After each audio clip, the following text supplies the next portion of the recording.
Yeah, you know what? JT's a grinder. He's a grinder, dirt bag. Um, no, he's not a dirt bag, actually. Yeah, sorry about that. He's not. I take that, scratch that. That won't play in Orange County. That's right. You're right. I stand corrected. No, you know what? It was a big night for JT, obviously, and he's come on over the last 2 weeks and really squaring the baseball up. And just the at-bat quality has been consistent. He's starting to, show some fruits and some results. And so for him to have that huge night was a big lift for all of us.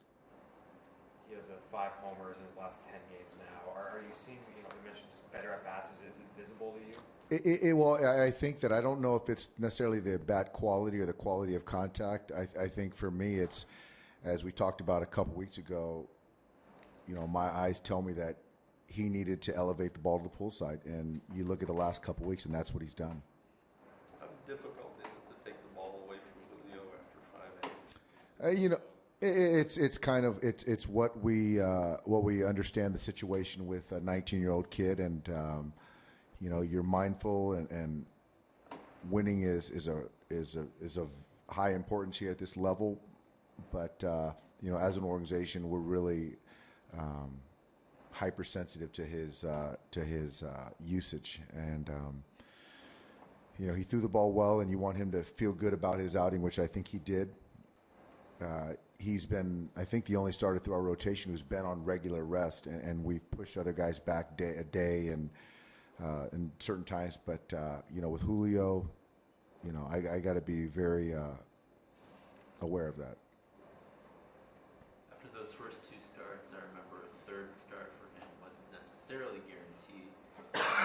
How close is he to not staying in the rotation?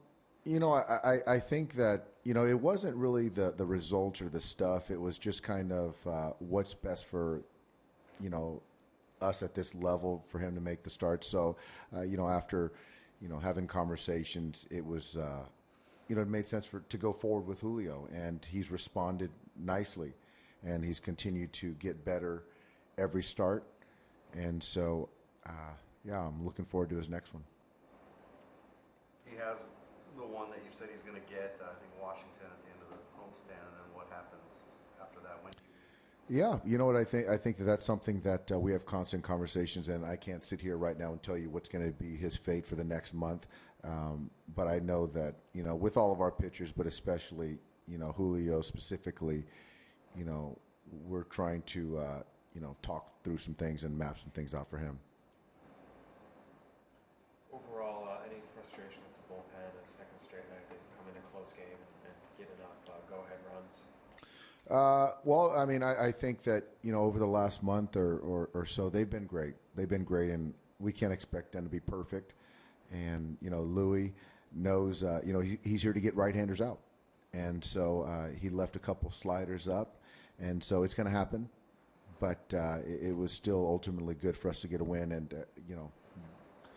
I think over the last, 5 weeks, we've expected, great things from these guys and to be perfect, but that's just not going to happen.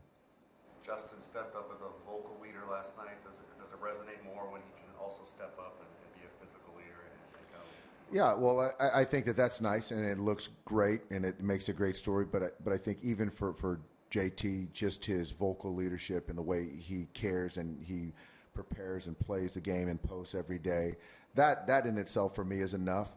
But obviously, when you respond to something like that and are productive the next night, yeah. But I think even without that, he made his point, and he lives it every day.